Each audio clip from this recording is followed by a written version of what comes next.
The Shield wins their second championship of the night by beating Team Hell No in a tornado tag match, which good choice for a gimmick on the match. Makes sense.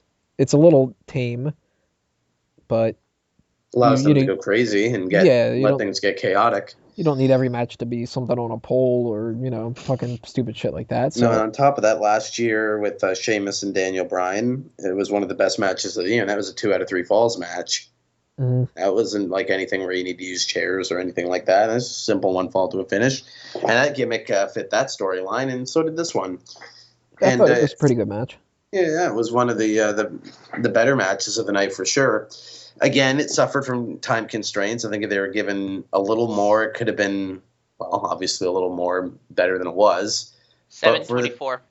yeah, again, like imagine if they went 15 minutes with the pace they were going. It could have been awesome if they were let to do more than they were. But they did the most they could with that 7 some minutes, just like Ambrose and Kingston tried to do with theirs earlier in the night. All 4 guys worked hard. The teams, they meshed very well together. You got Kane and Reigns that were the powerhouses. Bryan and Rollins taking the bumps and doing all that crazy sort of stuff. That double team finish was insane to end the match. See, I don't even know what you call that. I'm not a big fan of Rollins' finisher. That What kick that he does, that I thought, stomp or whatever you would call it. oh, that one. I think his flying knee to the head. That would hurt anybody. Getting somebody's knee to your skull off the top rope. I know he didn't do that to finish this match, but I've seen him use it before. It looked devastating when he was using it on Next. After NXT, it kind of, I don't know. I don't know what it is. It's either there's certain superstars you can hit it with, and others that you can't. To me, it reminds me of Paul Burchill using the curb stomp. But that to be honest, at least in my eyes, looked a little more devastating. That looked like Yeah, it would have the been size of a good supplemental move though, not a finisher. So you don't think that when he uses his knee, a knee coming off the top rope on you getting up to the back of your head or side of your head wouldn't really hurt all that much? I don't know. Would not knock you out? Maybe it's just the execution of how he pulled it off. But to me, it just kind of looked sloppy. It's kind of like when Jericho hits his code breaker, and you can tell that he only like he pulls him down, and the one leg is off to the side, and the other one he hits in the middle of his foot instead of his knees, and it just kind of seems like one of those kind of moves to me. I think that they can think of something better. At least when it comes to Roman Reigns using that spear, he lands that spear. You know what I mean? He has the best spear in the business. You're forgetting Caitlyn. And I'm forgetting Bo Dallas too. Clearly, they should just let former football players use spears. They're apparently the only people who can do them properly. Or Edge. Yeah. What about Edge? His spears was terrible. Weak. Give it, take it or leave it. I think when you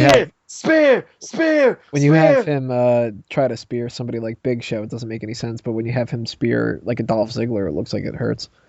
What? So no love for Rhino? I actually did not. I actually didn't like the gore.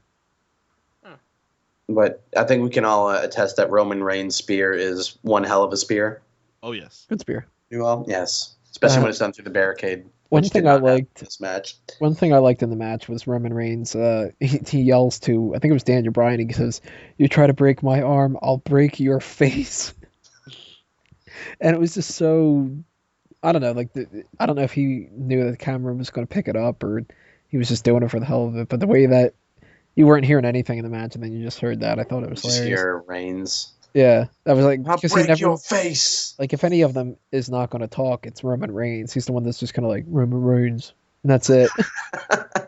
I'm the Shield. Fuck you. All right, I'm going to pass the microphone again. Like, but then he's the one that has to yell something out like that. I thought it was great. It's going to break him in half.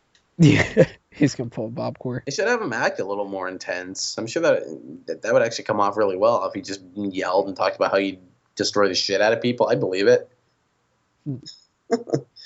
But we kind of touched upon the whole tag team title situation. One thing we didn't talk about though is who the hell's going to be the next competitors against the Shield after this? Tons of Funk. Primetime players. Do you think primetime players are going to turn face? Yeah. I think they could pull it off. They're goofy enough. They could pull off a face turn. They're goofy enough, and they got one hell of a fucking catchphrase. Millions of dollars, millions You of think dollars, that's the best millions of direction dollars. for the Shield to go? They're gonna feud with a comedy tag team. Yeah, Well, what the others- Shield's really going up in the ranks. Yeah. Well, hold on. What other super tag team could they go against? I mean, You're not gonna lose the belts to them. It's just people. That's why they challenge shouldn't have them. gotten the belts in the first place. There's nothing for them to do with them. I wouldn't be shocked if they end up making another makeshift tag team out of some group, like, I don't know, Mark Henry and JTG. I don't know. You call them the All Blacks. God, JTG. Maybe they'll reunite like Kofi and R-Truth or something like that. Arbo. R-Boom. There you go. Have all three of them. Bring Evan Bourne back and Justin Kofi. Gabriel or Tyson Kidd.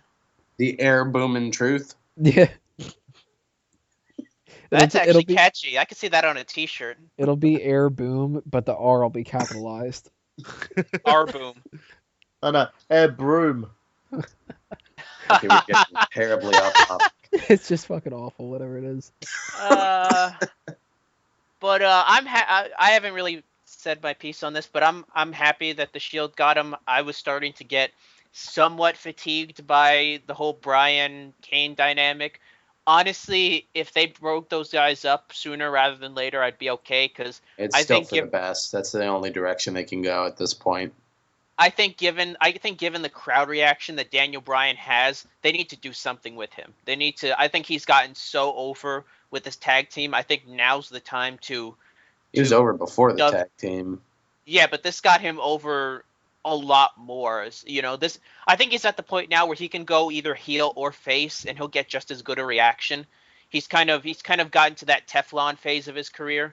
I honestly think that they need to do something with him a little bit more, even if it maybe not so much put him in the main event. Although, to be fair, a Ziggler Bryan feud, that would be really good.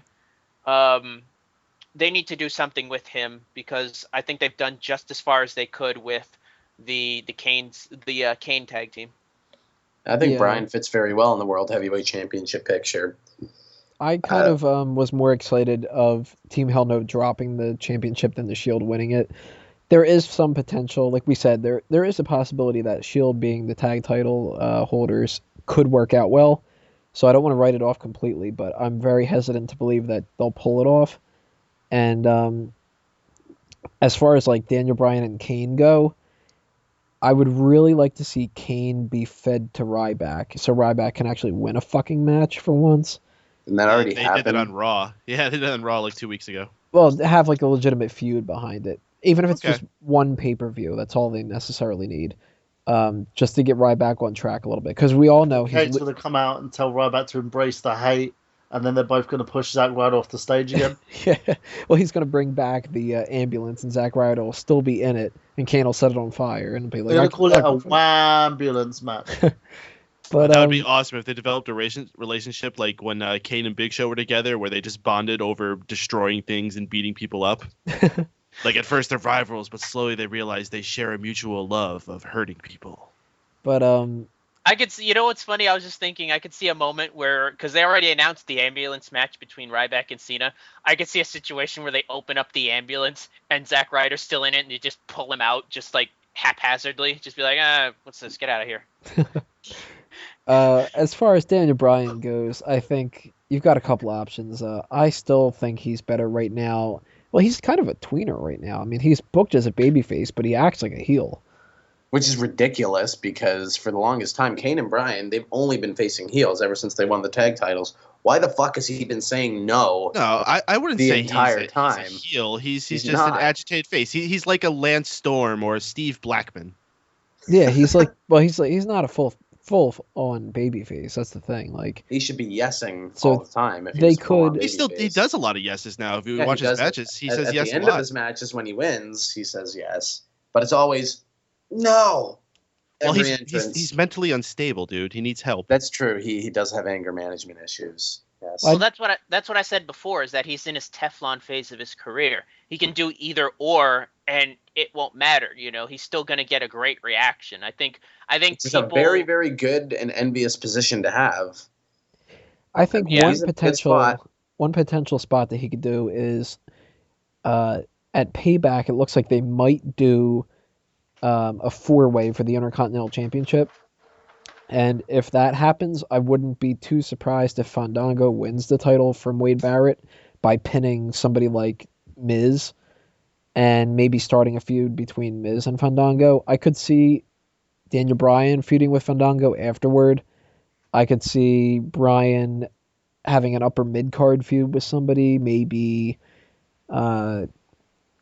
Damian Sandow, maybe somebody like see, I wouldn't want to see him against like a Big Show or a Randy Orton necessarily or something, but maybe he does. Maybe he does end up facing Randy Orton and he's a heel in that, or maybe they do make him the next number one contender after Del Rio for Dolph Ziggler's championship, which I fucking would want. That's what I would want. That is, I think, is the best position they can do with him. Put him back in the title picture once the contender spot opens up. Now, definitely don't have him win the title.